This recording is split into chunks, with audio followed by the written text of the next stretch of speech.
Bonjour Corinne Fadel, Bonjour Marc. nous allons parler avec vous aujourd'hui de l'hypnose spirituelle. Avant toute chose, que signifie le mot spirituel? Alors si on prend la racine du mot en latin qui veut dire spire, souffle, et qu'on en fait un mot, spiritus, le souffle. Donc on peut peut-être considérer aussi comme le souffle, comme une énergie, une lumière, une parole, une connaissance.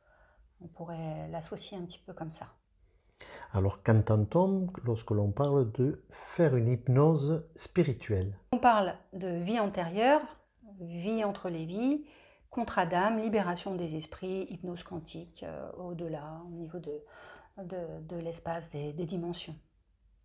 Et est-ce que le sujet est conscient au cours de cette hypnose spirituelle? Alors, il est conscient dans le sens où, effectivement, il sait qu'il est là, sur le fauteuil de relaxation, mais qu'il va vivre une expérience. Il y a une autre partie d'elle-même qui va justement dans ces états modifiés de conscience. Donc il est là et pas là à la fois, mais il sait très bien qu'il est là, et en général, il se souviendra de tout.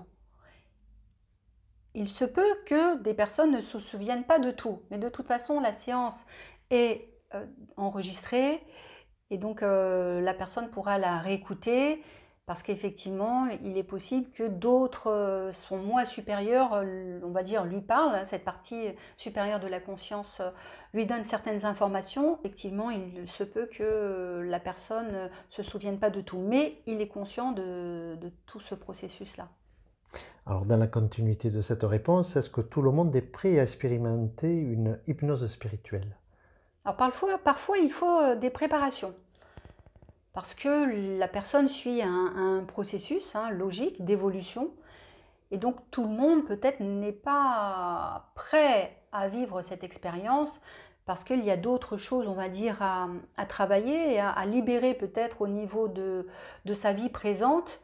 Et donc dans ces cas-là, je vais recevoir la personne va déjà m'appeler pour voir où elle en est et par rapport à son processus, à son développement personnel et ce qui l'a amené aussi à faire ce genre de séance. Donc je vais voir avec elle ce qu'on va mettre en place et la séance la plus adaptée. Voilà, si c'est une préparation d'abord ou pas. J'ai sur ma chaîne aussi des relaxations. J'en ai une notamment sur la relaxation globale où la personne va pouvoir se relaxer, en tout cas en libérant son corps physique. Et puis un test pour l'hypnose de régression, pour voir où elle en est un petit peu de sa visualisation. Et est-ce qu'une personne très cérébrale peut vivre cette expérience?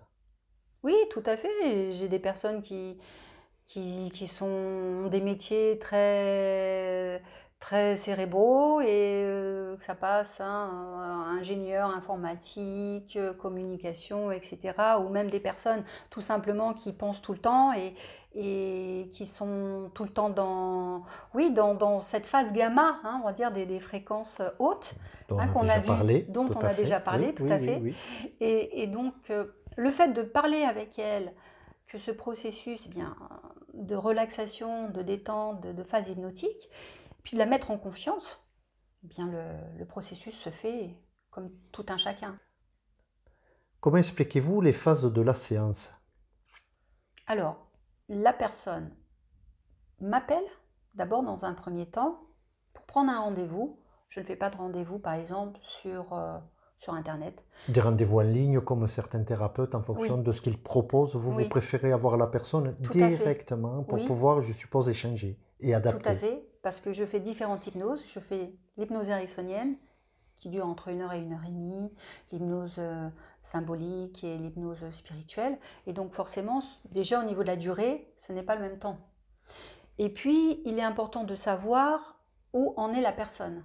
Donc si elle a besoin d'une hypnose spirituelle, si c'est peut-être des fois une libération des esprits aussi, donc avant vraiment d'aller dans l'hypnose spirituelle, vie antérieure ou vie entre les vies, donc s'il y a des choses à libérer ou des mémoires transgénérationnelles à libérer au niveau symbolique, au niveau du corps, donc c'est normal que j'ai la personne au téléphone pour lui proposer la séance la plus adaptée. Et justement par rapport à ces séances, en revenant à la spirituelle, est-ce qu'il y a une interaction? Est-ce que la personne, tout à l'heure, on a parlé d'état modifié de conscience, est-ce qu'elle parle? Est-ce que vous parlez? Comment on peut, pour ceux qui ne connaissent pas, l'imaginer? Est-ce qu'il y a Oui, une interaction, ni plus ni moins, entre oui, tout à vous, fait. elle et... Oui, bien sûr, puisque la séance sera enregistrée, donc la personne parle aussi, il y a une communication pour pouvoir la guider. Effectivement, il faut qu'elle me dise où elle en est, où elle est, ce qui se passe pour que je puisse, moi, l'amener dans ce processus. Quelles sont les raisons qui peuvent nous amener à expérimenter l'hypnose spirituelle? Alors, des fois, ce sont des personnes qui sont amenées par des thérapeutes, que ce soit des kinésiologues, j'en ai un certain nombre, des médiums, des énergéticiens. Donc, ils viennent de la part d'autres personnes parce qu'ils pensent que ce genre de thérapie leur serait utile pour justement libérer des blocages dans les vies antérieures par rapport à leurs problématiques. Il y a aussi ces personnes donc, qui viennent d'elles-mêmes parce qu'elles ont des problèmes peut-être physiques, d'ordre physique qu'elles ne peuvent pas résoudre, que la médecine traditionnelle ne peut pas résoudre. Elles se posent des questions à ce niveau-là. Ensuite, De- elles ont envie, oui, par exemple, quelqu'un qui a des douleurs physiques non résolues par la médecine classique, il est intéressant de faire une séance. On peut la préconiser. oui, oui. Des personnes qui, par exemple, je me souviens d'une dame qui avait énormément de douleurs au niveau du cou, qui a vu un ostéopathe et qui lui a dit que cette douleur était très ancienne. Et pour elle, elle en a conclu que ça pouvait peut-être, même lui, venir d'autres mémoires transgénérationnelles, vie antérieure, je ne sais pas, mais en tout cas, ça l'a amené justement à consulter. Et effectivement, on s'est rendu compte qu'elle avait vécu certains troubles qui ont fait que ces douleurs persistaient. Ce qui est intéressant, c'est qu'après la séance, nous avons des retours et qui sont relativement satisfaisants puisque les personnes souffrent beaucoup moins. Donc, ce qu'on peut envisager, c'est ce qui nous arrive dans notre vie a été programmé à l'avance, et notamment au niveau des maladies Programmées, pas ou de forcément, souffrances. et les maladies, pas forcément non plus, mais programmées, pas toujours. Des fois, Une c'est conséquence? possible. Des conséquences de, on va dire, de liens karmiques. Hein, donc déjà, de la mémoire transgénérationnelle hein, par rapport, voilà, au niveau des mémoires familiales, mais aussi des mémoires karmiques qu'on a ramenées de d'autres vies. Mais il se trouve aussi, comme ça a été le cas, de mémoires karmiques, mais d'une entité, d'un esprit désincarné fixé sur la personne, qui faisait que... À qui n'appartient même pas au Qui n'a sujet qui vient vous consulter. exactement, C'est-à-dire, exactement, une mémoire on karmique traîne un bagage. qui ne lui appartenait pas en plus. D'accord. Donc effectivement, on peut traîner des bagages comme ça qui sont très lointains du coup. Concernant les maladies, il se trouve que j'ai eu une dame qui a vécu une sclérose en plaques suite à un vaccin, hein, l'hépatite B. Et quand elle est allée, ensuite après elle a fait des cancers, elle a eu énormément de problématiques au point de se retrouver sur un fauteuil roulant. Elle a réussi à dépasser tout ça et quand elle est venue me voir et quand on est allé dans la vie entre les vies, eh on lui a dit que tout ça c'était pas prévu pour elle. Hein, ça a été une circonstance malencontreuse, mais ce n'était pas prévu. Pour finir, la maladie n'est pas forcément une programmation. C'est-à-dire, en vivant cette expérience de vie antérieure, il est possible de modifier le cours de l'histoire, dont certains traumatismes qui ont été ramenés dans notre vie présente. Est-ce qu'on peut le concevoir comme ça par rapport à la réponse que vous venez de Oui, nous le temps amener? existe, mais le passé, le présent, le futur peuvent justement, dans la conscience, puisque là on parle de conscience, hein, conscience délocalisée, eh bien on peut justement, puisque dans la conscience il y a la mémoire, c'est tout notre bagage, hein, notre conscience supérieure, notre moi supérieur, il y a la mémoire. Donc dans cette mémoire-là, même si on n'y est pas là, parce qu'on vit vraiment dans l'instant présent, et que dans le passé on n'y est plus non plus physiquement. Par contre, on peut repartir dans un passé peut-être avec des événements traumatiques, faire revivre une vie antérieure. En tout cas, c'est pas moi qui vais décider quelle vie vivre à la personne, c'est elle qui ira en fonction de ces problématiques. Donc on demandera au moi supérieur justement de l'amener dans une vie qui correspondra à ces traumatismes-là.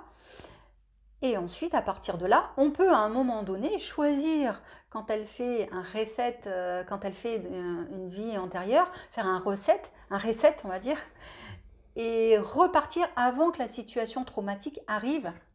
Donc, couper à ce moment-là et modifier le déroulé comme si cet événement n'avait pas été vécu.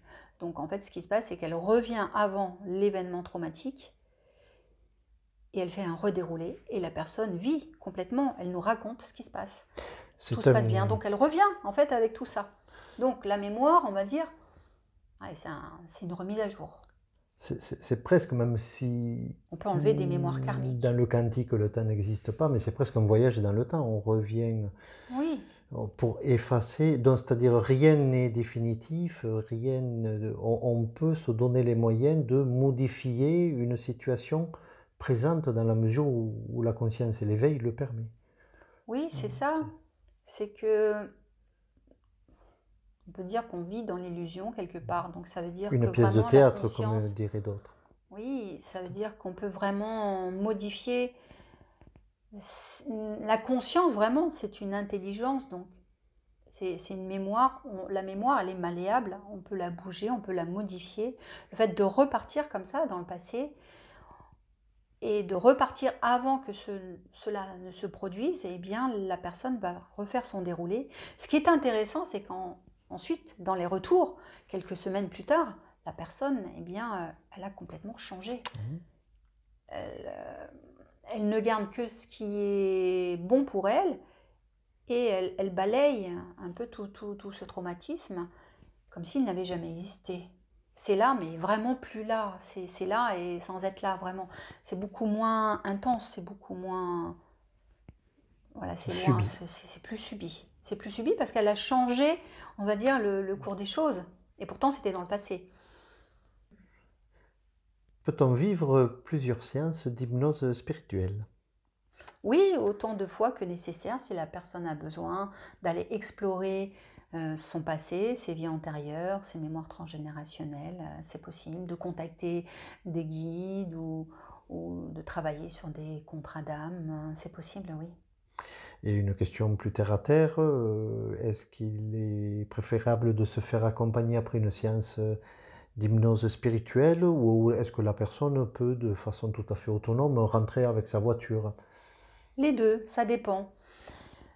La personne qui peut venir de loin et qui sait qu'il va vivre une séance spirituelle peut se faire accompagner si elle a l'occasion. Si ce n'est pas le cas, eh bien, on va déjà faire un débriefing. Donc, on va revenir à un état ordinaire de conscience. Voilà, on va se poser, on va boire de l'eau, on va boire un petit thé, voilà. Et puis après, la personne, elle va marcher, elle va prendre son temps, des fois une demi-heure, 1 heure. Oui, voilà, si c'est vraiment une séance intense. Attention. Voilà, le fait de redescendre tranquillement quand c'est intense. Alors quand on parle de séance intense, oui, voilà, soit de vie entre les vies, avec beaucoup d'informations, ou d'aller partir très très loin, ou aussi d'avoir une vie parfois où ça a été une vie, on va dire, où la personne a vécu des choses aussi qui l'ont mise, elle, en tant que bourreau, quelque part, entre guillemets, hein, c'est-à-dire où elle a fait subir certaines choses et que la personne, elle n'était pas forcément très bienveillante. Donc le temps de redescendre, voilà, ça permet aussi d'apaiser. Et concernant les séances qui peuvent être un peu négatives, ce n'est pas si négatif que ça, même si on n'en a pas parlé, parce que j'ai eu dernièrement une personne qui se posait beaucoup de questions sur sa vie. Elle ne rencontrait que des gens qui lui mettaient des bâtons dans les roues. C'était compliqué pour elle. Et en fin de compte, elle s'est rendue compte que c'était une vie de réparation aussi par rapport à ça. Donc Donc il faut savoir que si on a des problématiques aussi dans sa vie ou avec certaines personnes qui nous mettent des bâtons dans les roues, ben c'est qu'il y a des choses à réparer et c'est tout, hein. Donc de le voir aussi, il faut savoir qu'on a été bienveillant, mais qu'on a aussi pu être bourreau, hein, entre guillemets bien sûr, mais on n'a pas été toujours très sympathique et ça a été dur aussi, hein. On a pu faire des choses, Donc c'est a priori voilà. dans un ordre des choses. C'est l'ordre des choses et la personne, effectivement, là, bah, elle a dû effectivement revenir. Il fallait l'accompagner aussi, l'appeler le lendemain et voir si tout allait bien aussi. Il faut un suivi. Il y a un suivi. Je reste aussi avec les gens en contact, donc c'est bien aussi d'avoir un suivi aussi avec ces personnes-là. On les laisse pas, on les abandonne pas comme ça. Voilà. Très bien, Corinne Fadel. Donc, pour les personnes qui sont intéressées et afin de rentrer en contact avec vous et de pouvoir vivre cette expérience, ils sont au préalable invités à vous téléphoner afin que vous puissiez voir avec eux. Des fois, ils Euh, m'envoient des mails aussi. Donc, en m'envoyant un mail, ils m'expliquent un petit peu leurs problématiques. Je les appelle, ou enfin, on se rappelle, et effectivement, ensuite, on voit la séance la plus adaptée pour ces personnes-là. J'ai besoin absolument de les avoir au téléphone. Je ne pars pas comme ça sur une hypnose spirituelle, parce que bon, je dure 2 heures et demie. Et, vous et utilisez un c'est support, vous et donc, il utilisez... y a ce questionnaire-là qui est mis en avant. Je leur envoie ce questionnaire d'une dizaine de questions, voilà, pour savoir sur quoi on part, leur vie, leur relation avec peut-être le monde de l'esprit, hein. Et c'est là où ils me parlent un petit peu de ce qu'ils ont envie de vivre. Parce qu'ils viennent aussi pour se connecter souvent à leur mission d'âme, quelque part, hein. Ils viennent se reconnecter à savoir un peu où ils en sont, quelle est leur mission, qu'est-ce qu'ils doivent faire, où ils en sont. Donc voilà, c'est ça. Très bien, Corinne Fadel. Merci de nous avoir éclairé sur l'hypnose spirituelle et à très bientôt, j'espère.